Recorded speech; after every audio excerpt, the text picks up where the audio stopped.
Purtroppo le cinesi hanno cercato di investire.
Ne problem v tem, problem je v konkurenčnih klavzulah.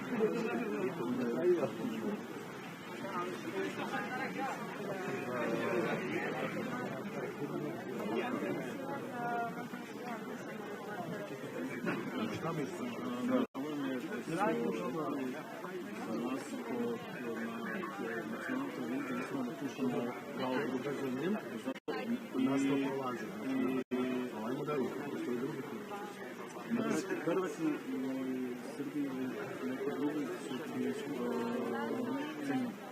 cenije. Rade za mane para.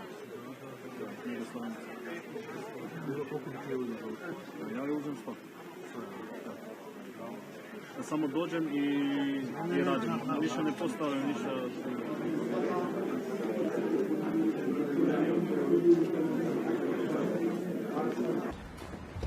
Muy buenos días. Tenemos hoy una reunión importante del Consejo de Medio Ambiente en la que los temas más importantes de la agenda son temas relacionados con clima.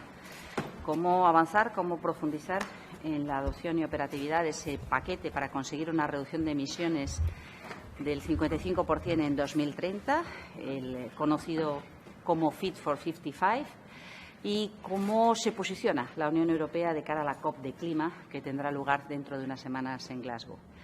Hemos dado un paso adelante muy importante, que es lograr ese incremento de ambición, y ahora Nos falta orientar y seguir avanzando en cada uno de los expedientes, cada una de las disposiciones que nos permitirá hacer realidad esa reducción de emisiones tan importante en menos de una década.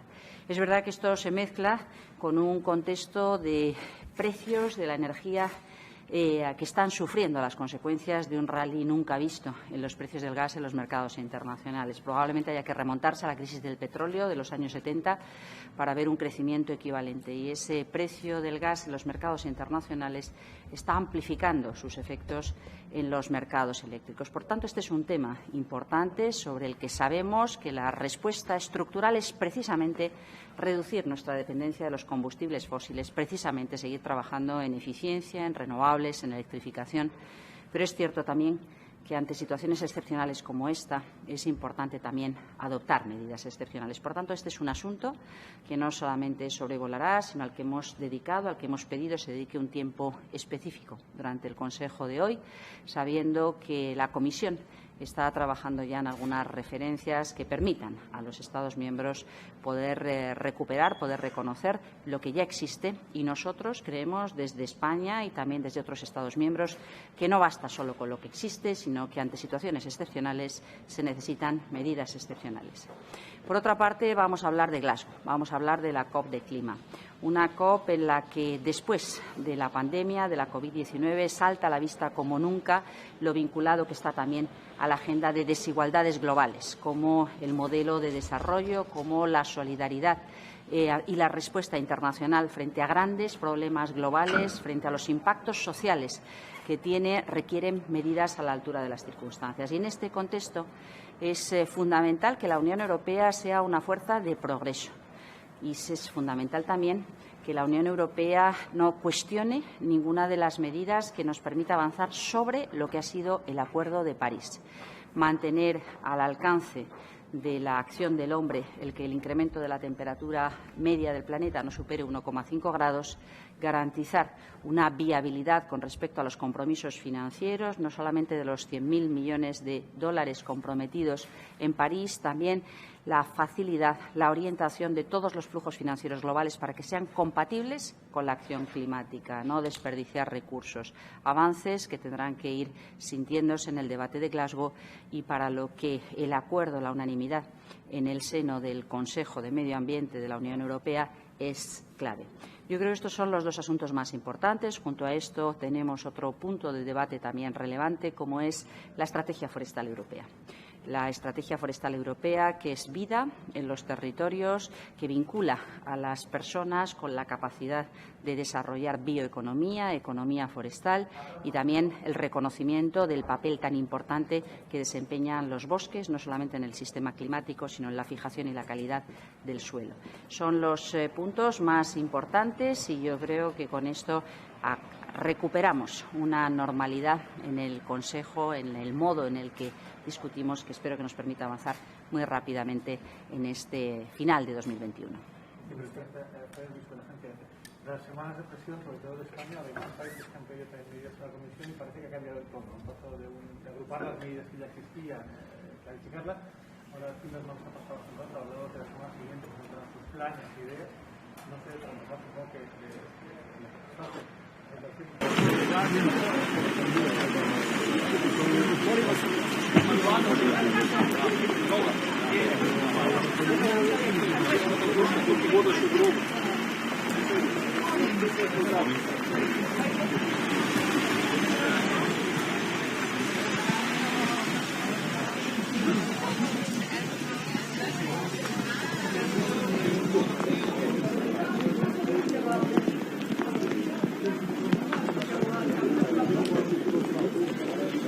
absolutamente convencidos, y desde luego España lo hace, respalda que la solución estructural es precisamente descarbonizar nuestra economía, lograr con éxito ese paquete de reducción de emisiones en un 55%. Es verdad también que nosotros venimos desde hace semanas, desde el mes de junio, hablando con la Comisión, poniendo de manifiesto, como decía antes, que en situaciones excepcionales necesitamos medidas excepcionales. No basta solo con clarificar que se puede hacer uso de la fiscalidad, que se pueden hacer transferencias de presupuesto público al sistema eléctrico, que se puede proteger a los consumidores más vulnerables. Todo esto es no solamente obvio, sino que lo hemos hecho, lo estamos haciendo. Pero pensamos que es importante dar un paso más relevante para cómo nos perciben los ciudadanos europeos y la capacidad de las instituciones de poner por encima de todo la protección de los consumidores y la economía, relevante también desde el punto de vista de la posición de la Unión Europea en el ámbito internacional. Por tanto, una Unión Europea que puede seguir construyéndose sobre la base precisamente de una política energética común dentro y fuera. No queremos, además, que nadie utilice esta situación para poner en riesgo la gran apuesta que hacemos por la inversión en energías renovables y por la descarbonización de nuestra economía. Al revés, pensamos que esa es la solución y ese es el espacio que hay que preservar. ¿Qué medidas, más allá de la caja de herramientas que se hablaba, lo que ustedes han presentado de la Yo creo que hay hoy un entendimiento mucho más claro y un respaldo mucho más claro a la posibilidad de contar con esa plataforma de compra conjunta de gas natural en aquellos supuestos en los que los Estados miembros se consideren que se necesita para cubrir reservas, para poder tener una posición negociadora más importante.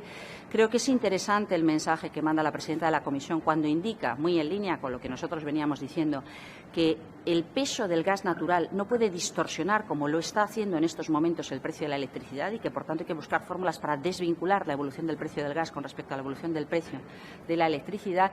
Y creo que sobre ese espacio es importante que la Comisión haga una presentación, una propuesta audaz. Me parece que sería una enorme pena y resolvería muy poco que la Comisión viniera con una propuesta de mínimos en la que básicamente sistematice lo que ha venido existiendo. Lo que ha venido existiendo lo conocemos todos y no basta. Lo hemos aplicado y no basta.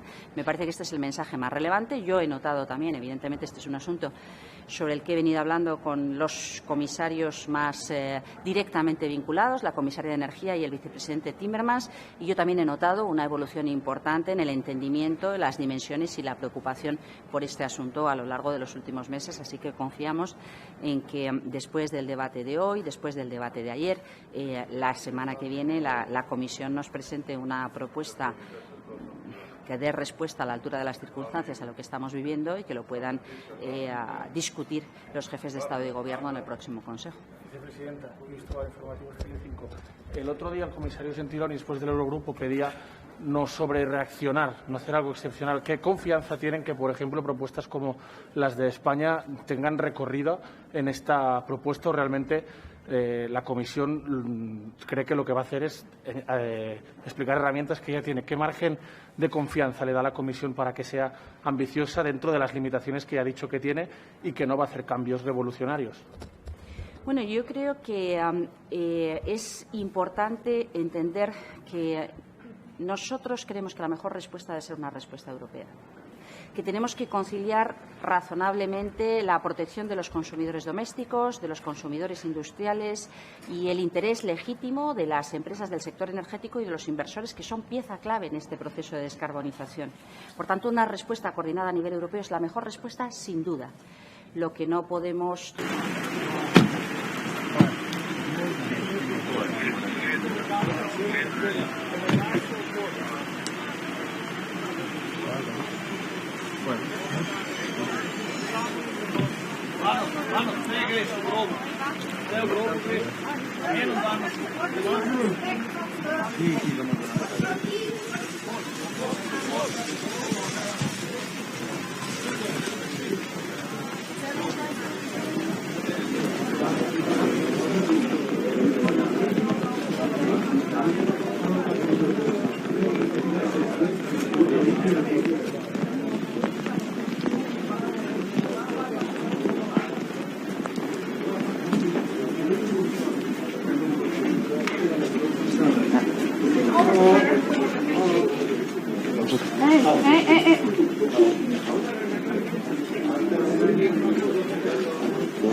Tako da vejo.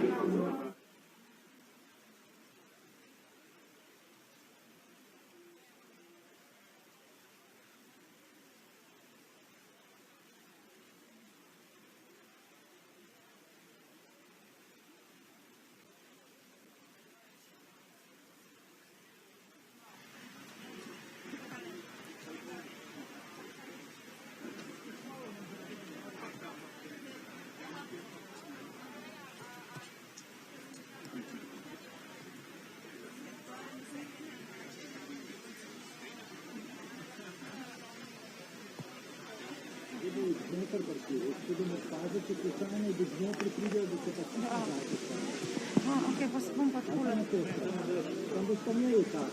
A ne bojo hodili okrog? Ok.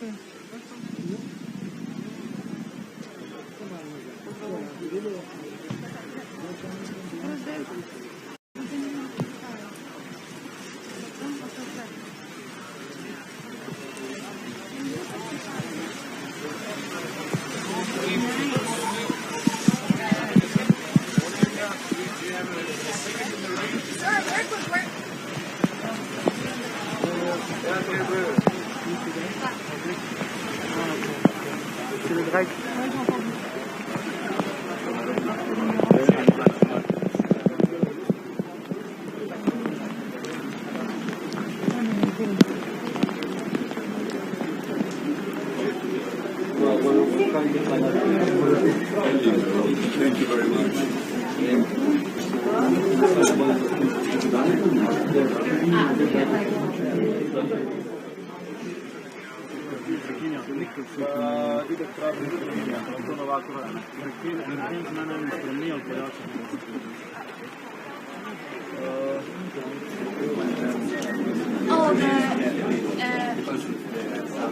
Yes, what do you want me to do? Just tell it. Sorry? Where? That was a nice photo. Good. And we entered. I can also photobomb if you want. Come on. Voila. This is nice. Good. Thank you so much. And if I can have that one, voila.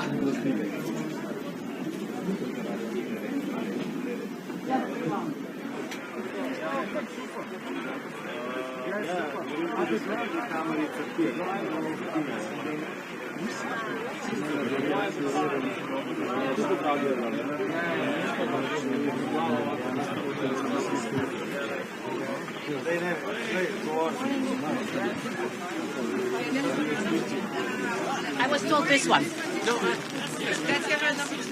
This one. So, good morning to all of you. This is a very important summit with the Western Balkan today. We want to send a very clear message. And that message is that the Western Balkan belong to the European Union. We want them in the European Union. We are one European family. We share the same history. We share the same values. And I'm deeply convinced we share the same destiny too. The 6 Western Balkan countries have come a long way. They've done enormous efforts and reforms.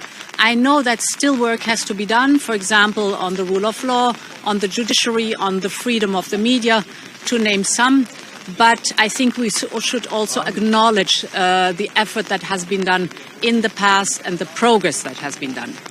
We have one substantial issue I'm very pleased about, and that is the economic and investment plan. As you know, it is paramount for the Western Balkan to integrate their common regional market now with the Berlin process and a strong economic and investment plan of almost 30 billion euros. We are able really to make a difference in investing in projects that support the green transition, that increase the digital, and that are beneficial for the resilience of the region. So a lot of work to do here, and I'm looking forward to that.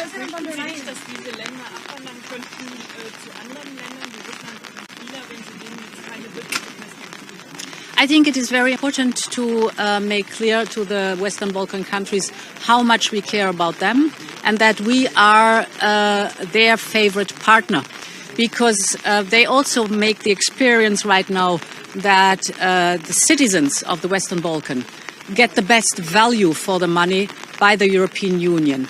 High quality, reliability, transparency, and clear knowledge about the costs, so no strings attached, and I think this is important.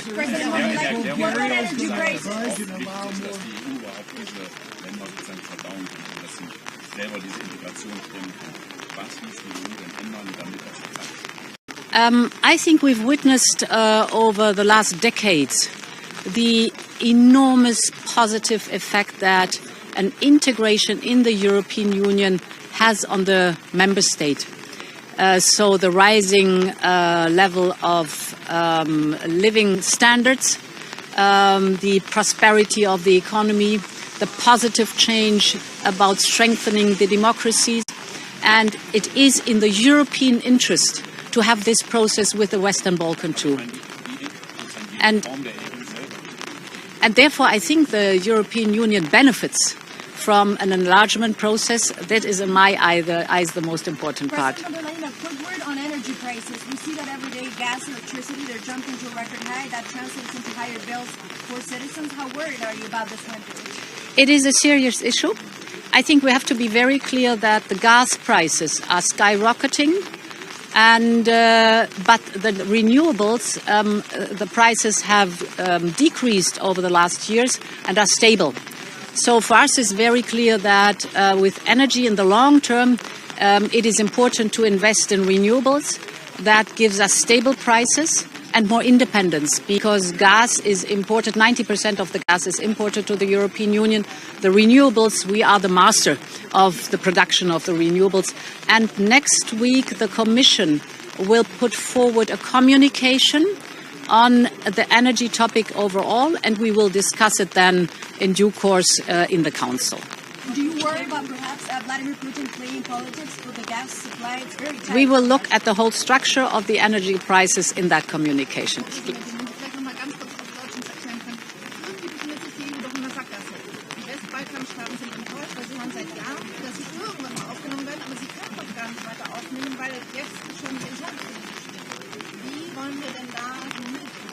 Ich bin letzte Woche durch alle 6 Westbalkanländer gereist und habe zweierlei gesehen. Eine tiefe Sehnsucht danach, Mitglied der Europäischen Union zu werden, aber auch die bohrende Frage, wann ist das möglich?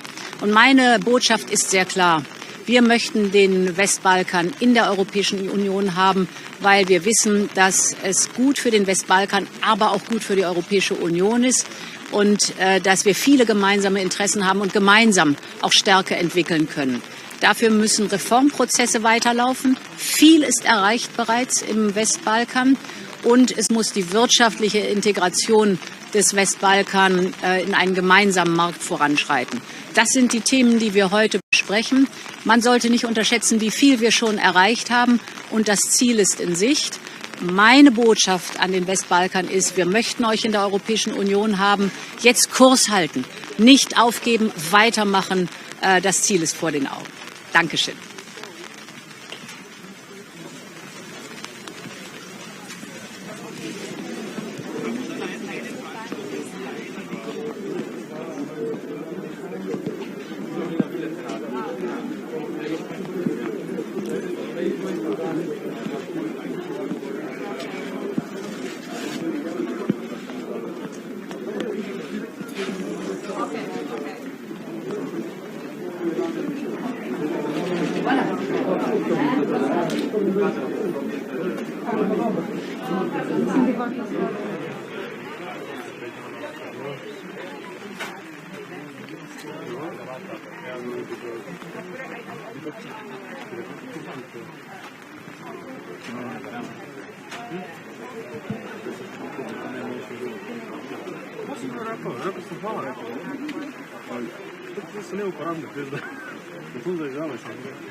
Last evening we spoke at great length about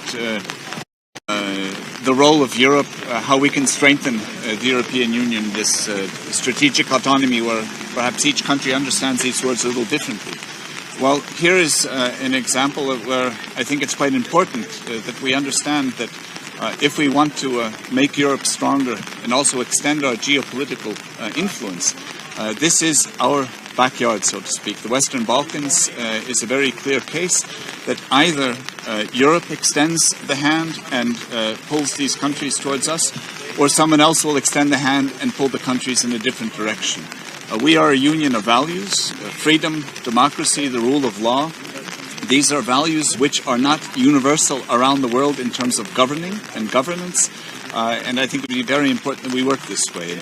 I can say that for my own country, in Latvia, the process of joining the European Union was the game changer in terms of enabling reform. And of course, in the Western Balkans, they still have some ways to go. But I can say that for my country, this was a transformative process, a very good process, and it should be continued and full support for the Western Balkans this evening. What's your impression? Is it something for a generation? I really don't want to comment on when. It's a question of you do the certain reforms and you're there, and then it's really a question how long will it take them to do certain things. In the declaration you also mentioned, if it's going to be the declaration, you also mentioned that the EU has to reform itself. What exactly does you want to happen? And what is quicker, the reforms in the Western Balkans or the reforms in the EU? Look, the EU is always in a constant state of reform. This is what democracies do. We grow and change. If you notice around the world, European leaders, we come and go, but the countries in the core stay roughly the same, and we are continually changing.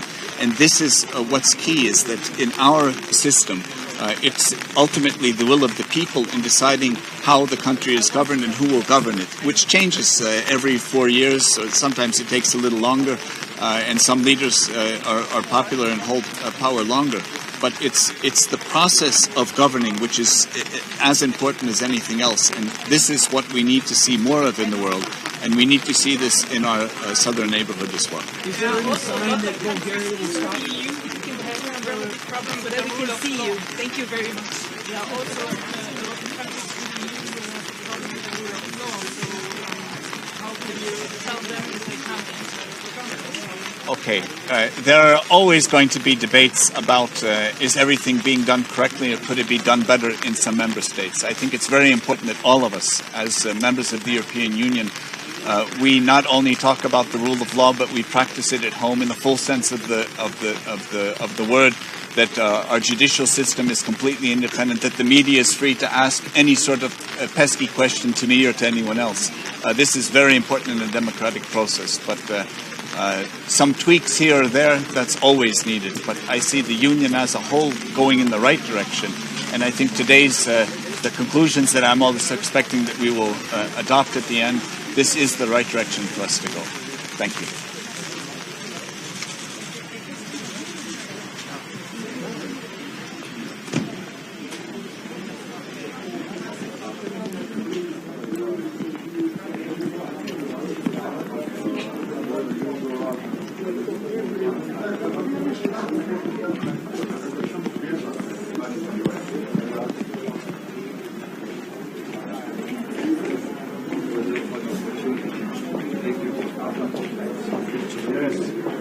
Always. I put my mask in my...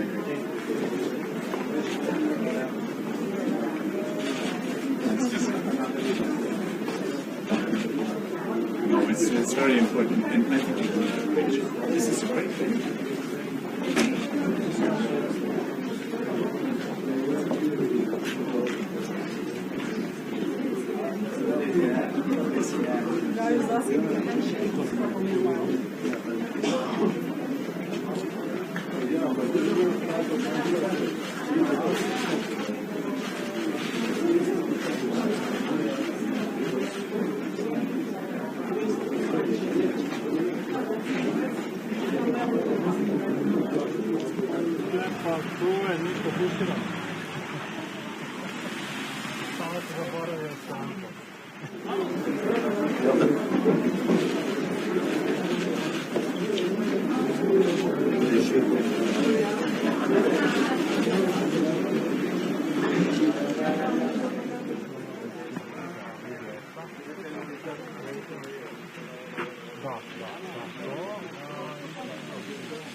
Bit complicated altogether.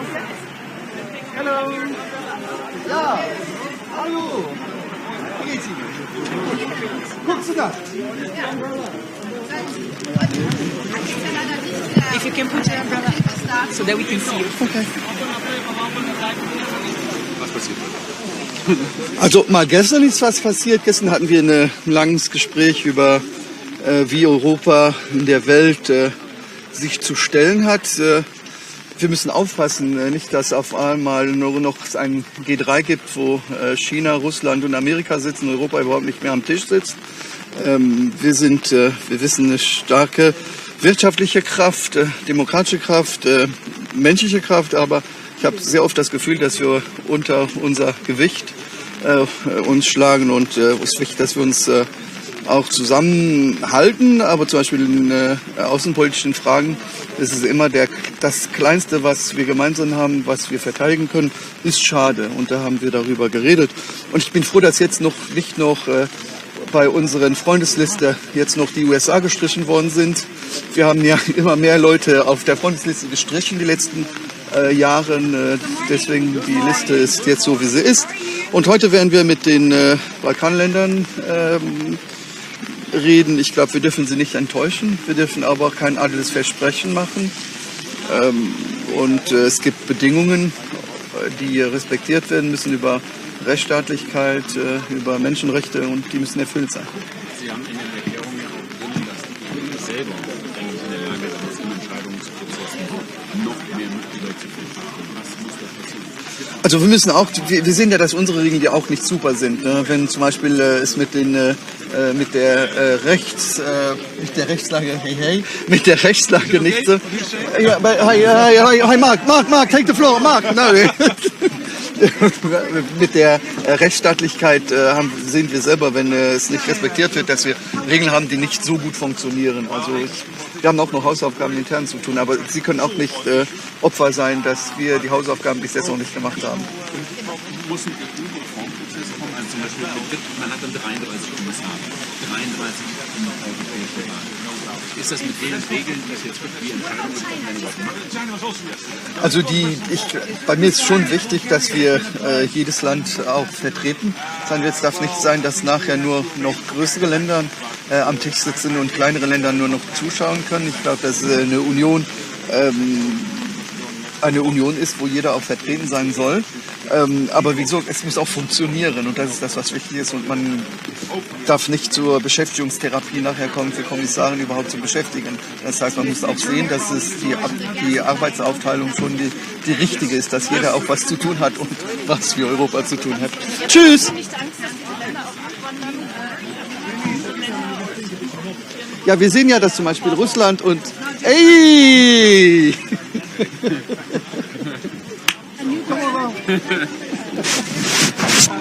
Entschuldigung.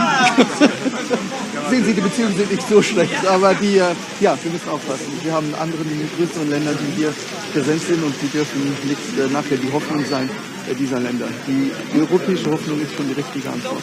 Tschüss. Ja, aber nicht nur. Es geht auch um Frieden hier in der Region. Wir haben schon Momente hier kennengelernt, was hier passiert ist. Es ist schon ein Pulverfass sehr oft und wir müssen helfen zu deseskalieren und dem Friedensprojekt Europa auch hier zu expandieren. Tschüss.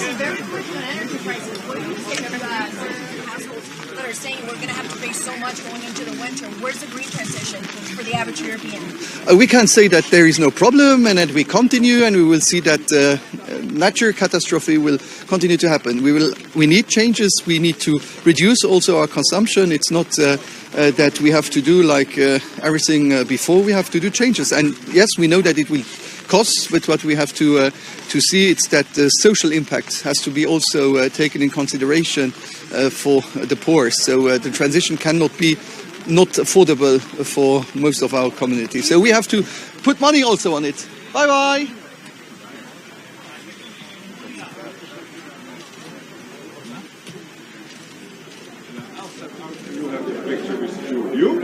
I'll step in. You know what is the great thing? Well, in Sofia, we were fighting here if he comes to sport. Absolutely. And so much changed this week.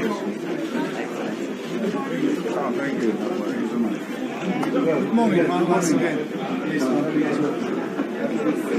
Hi, welcome.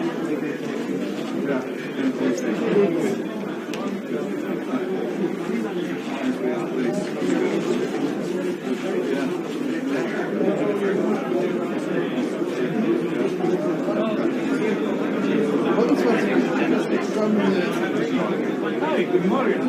Guten Morgen, wie geht es dir? Alles an der Reihe? Alles an der Reihe. Kannst du dein Lieblingsding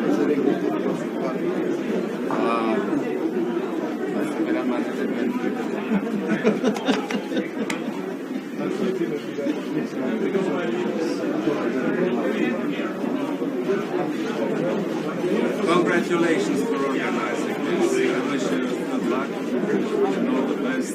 Thank you for your hospitality. Ja.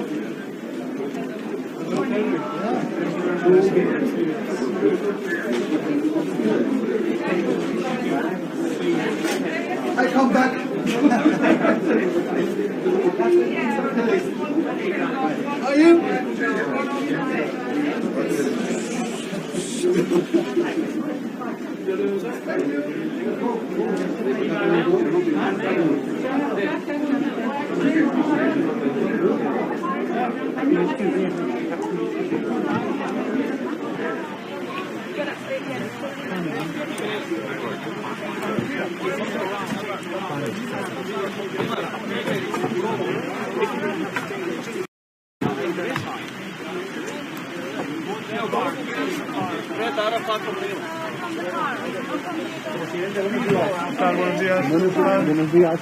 Bueno, luego vamos a tener una comparecencia de prensa y poder responder a las preguntas. Simplemente trasladarles la postura que tuvo el gobierno de España ayer, la propuesta del gobierno de España sobre el precio de la energía y el alza del precio del gas. Decirles que hemos pedido tanto al Consejo Europeo como a la Comisión que podamos celebrar un debate en profundidad sobre esta cuestión a lo largo del mes de octubre. Se va a fijar para el 21 de octubre. Estamos a la espera de la comunicación que haga la Comisión Europea. Lo que le hemos pedido a la Comisión Europea es que sea audaz en la respuesta. Estamos ante una crisis sin precedentes y que necesita de medidas extraordinarias, innovadoras, contundentes por parte de la Unión Europea para poder contener este alza de los precios de la electricidad. Y en ese sentido el Gobierno de España, como saben ustedes, ha planteado dos cuestiones que me parecen importantes volver a repetir. En primer lugar, tenemos que hacer una compra conjunta de gas, somos más fuertes unidos, lo hicimos también con la compra conjunta de vacunas, eso garantizó el acceso del conjunto de la población española y del conjunto de la población europea a la vacuna. Y en segundo lugar, tenemos que revisar el sistema de fijación de precios en el mercado de la electricidad en nuestro continente, en la Unión Europea, porque al final este sistema de precios marginalistas lo que está haciendo es penalizar a las fuentes de energía renovables, que son mucho más competitivas, en detrimento efectivamente de las fuentes de energía de combustión o de combustibles fósiles. Por tanto, bueno, el Gobierno de España ha puesto encima de la mesa propuestas, tenemos un compromiso firme e inequívoco con la transición ecológica, pero tenemos que hacer que esa transición ecológica sea justa, y que sean sobre todo los más vulnerables los que se vean beneficiados de toda esta enorme inversión y esta transición que estamos haciendo, precisamente para generar oportunidades a partir de la lucha contra el cambio climático. Eso es lo que le hemos pedido a la Comisión: audacia, contundencia, innovación en las respuestas y, del conjunto del Consejo Europeo, también una respuesta común a una crisis energética que efectivamente puede poner en riesgo muchas cosas, y una de ellas también puede ser la recuperación económica o la cohesión social, o también el apoyo social que pueda tener el conjunto de la población europea precisamente a este reto tan formidable que tenemos de la transición ecológica. ¿Se va a encontrar cómodo compartiendo espacio de trabajo con el dirigente kosovar? Bueno, pero eso luego ya en la conferencia de prensa, ya le respondo. Yo creo que ahora lo importante es saber exactamente cuáles son las propuestas que ha hecho el Gobierno de España en esta cuestión, y en relación con esta cuestión decirle lo siguiente: vamos a ver, España es uno de los países, o el único, que nos reconoce a Kosovo dentro de la Unión Europea, pero es importante estar en todos los foros. España tiene que estar en todos los foros, entre otras cuestiones porque, fíjense, España fue un país que apoyó, que fue solidario, que estuvo comprometido precisamente en la antigua guerra de los Balcanes, allá por los años 90 del siglo pasado, y que desgraciadamente perdimos también vidas de compatriotas, de fuerzas armadas que estuvieron desplegadas entonces en, digamos, el escenario de posguerra civil en los Balcanes. Y en segundo lugar, porque los Balcanes son también una parte de Europa, y España siempre ha estado a favor y se ha manifestado a favor precisamente de esa ampliación europea para la integración de los estados de los Balcanes en la Unión Europea. Por tanto, yo creo que es importante que España esté siempre en todos los foros. Por supuesto, pues haremos valer también nuestra opinión, pero es importante que España no se abstraiga, no se aparte de verdad, como es la ampliación. Gracias, y nos vemos entonces después de la conferencia.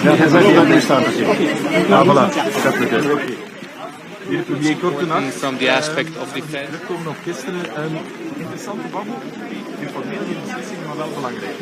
Belangrijke babbel over de positie van Europa in de wereld, en dat is belangrijk voor elke Europeaan.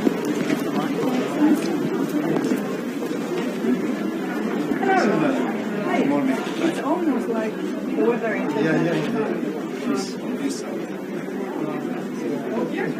So we will take photos.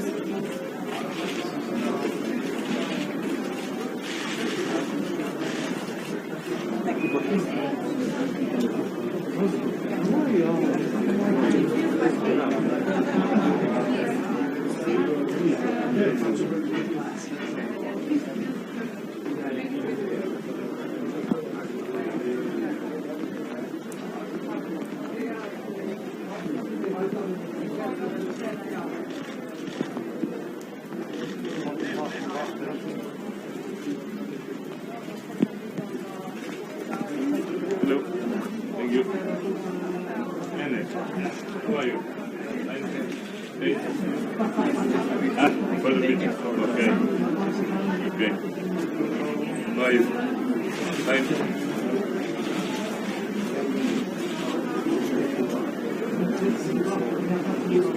It's okay.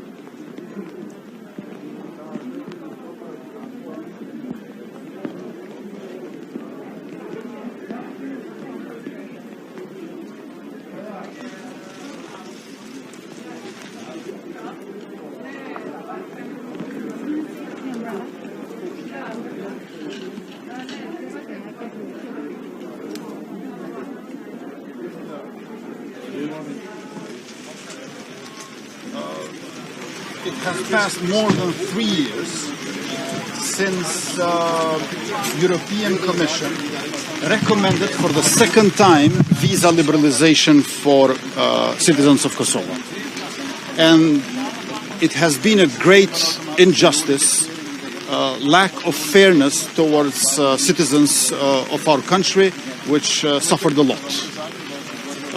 We are hopeful that this summit will make EU stay faithful to its essence, and that is enlargement. As the most important political project and historical process of peace and prosperity since the Second World War, EU should keep enlarging so it becomes Europe. And Western Balkan 6 is the region which EU lacks to become Europe. We are in Europe, but EU should become Europe. There are a lot of tensions. Disappointed that there are countries who do not recognize. There are 5 non-recognizers, and I hope that soon they will join other countries who do recognize us. But again, in our relations towards EU, we are critical, but without being bitter and without being afraid. So I advocate for lack of fear on the side of EU and lack of bitterness in the side of Western Balkan 6. You said you hope the summit will bring those results, but you also know the declaration. Is this declaration meeting your expectations, or are you disappointed? Of course, I am critical because it could have been better, but I still am hopeful that EU is staying faithful to its essence, which is enlargement. Internal consolidation of EU and external enlargement are not mutually exclusive, quite on the contrary. Is turning to Russia and China an opportunity for you? Of course not. Of course not. We never took a single vaccine from Russian Federation or from China. EU is our fate and destiny. Europe is our continent. But there were a lot of tensions between Kosovo and Serbia in the last weeks. Is the EU there a reliable partner who will help you if tensions go up? We are doing our best. The only long-term, just, sustainable solution is mutual recognition between Republic of Kosovo and Republic of Serbia. We need rule of law against corruption and oligarchs. We need democratization against autocrats. We need. Evening we had very good talks on the role of the EU at the international level. We feel that we converge more and more. We are convinced that it's important to consolidate our strengths on the one hand. It's also important to work together in order to reduce our critical dependencies. We want more influence in the world in order to promote our values, in order to defend our interests. We've also identified what could be the next steps. We will follow a process because we want to make progress also with the strategic compass. And we'll have the opportunity during the next European Councils in October, but also after October, to address those important topics in order to have more influence in the world. Nous avons eu hier soir un bon débat et on sent que ce débat est utile parce qu'il nous aide à progresser vers une unité plus forte sur le plan international. On est tous d'accord pour considérer que nous avons des forces et des atouts qu'il faut développer. On a aussi des points de faiblesse et de fragilité qu'il faut tenter de corriger. On est tous d'accord pour considérer que l'OTAN est un pilier pour la sécurité en général et pour la sécurité en Europe en particulier. Et on est tous d'accord pour considérer qu'on doit travailler pour renforcer la capacité de coordination de défense sur le plan européen. C'est bon pour l'Europe et c'est bon aussi pour l'OTAN et c'est bon pour la sécurité en Europe et dans le monde. Alors aujourd'hui, on va démarrer la réunion avec nos partenaires des Western Balkans. Nous allons adresser un message d'engagement, de perspective européenne pour les Western Balkans. Nous allons aussi mettre en avant des capacités de financement gigantesques pour développer des investissements, pour renforcer la connexion avec l'Union européenne. Et nous allons une fois encore mettre en avant l'importance de poursuivre et d'amplifier les efforts de réforme pour la gouvernance, pour l'état de droit, pour l'indépendance de la justice, pour la liberté de la presse, conforme aux valeurs européennes. Nous sommes totalement convaincus que cette réunion doit être l'occasion d'un échange politique franc et utile avec nos partenaires des Western Balkans. Today, we'll have the opportunity to have this Western Balkan Summit. It will be the occasion for us to confirm the European perspective of the Western Balkans on the one hand. On the other hand, it will be also the opportunity to make clear that we are ready to mobilize a lot of money in order to invest in the country, but also in order to support the reforms, the economic reforms, but also the fight against corruption, the reforms in order to improve the governance. We want closer ties with those countries, and this will be the opportunity for a very free and open exchange of views in order to identify what could be and what will be the next steps and the next phases. Thank you. Merci beaucoup.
EU must change its policy because partly, at least partly, the reason why the prices are up is the fault of the Commission.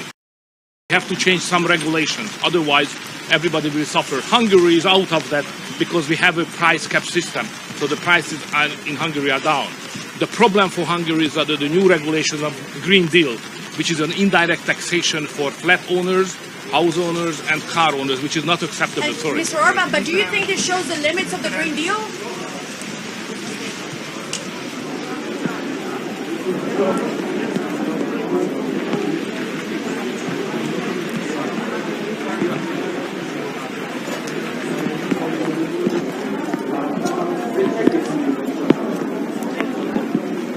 Yesterday, our front line was not very tough.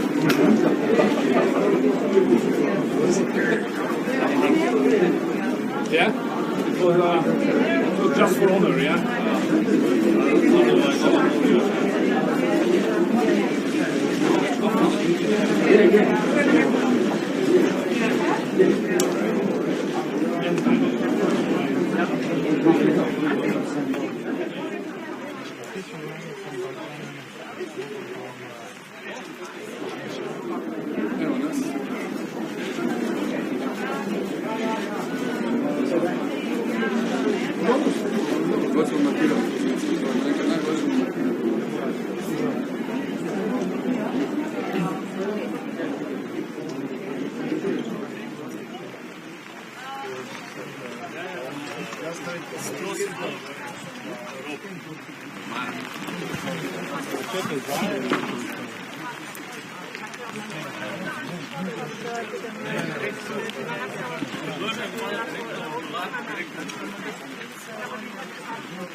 Uns liegt die Region des Westbalkans massiv am Herzen. Wir sind nicht nur historisch, sondern auch geografisch und insbesondere auch wirtschaftlich und menschlich eng mit der Region verbunden.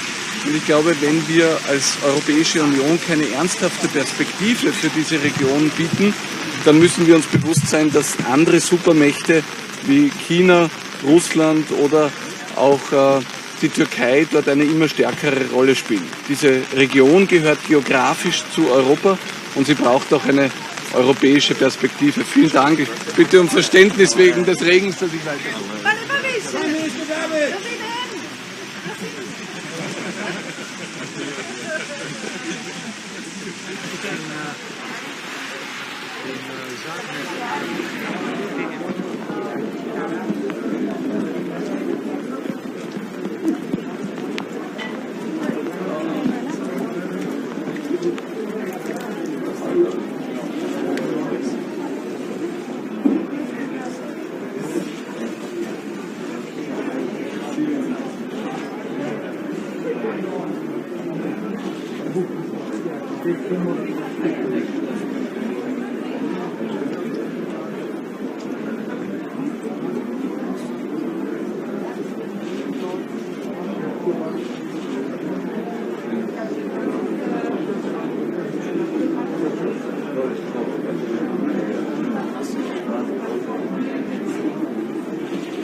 How are you? Can I take the first? This is definitely like our.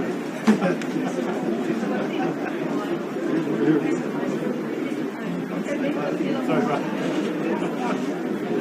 I suppose I could go this morning. We had an earlier meeting.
Ja.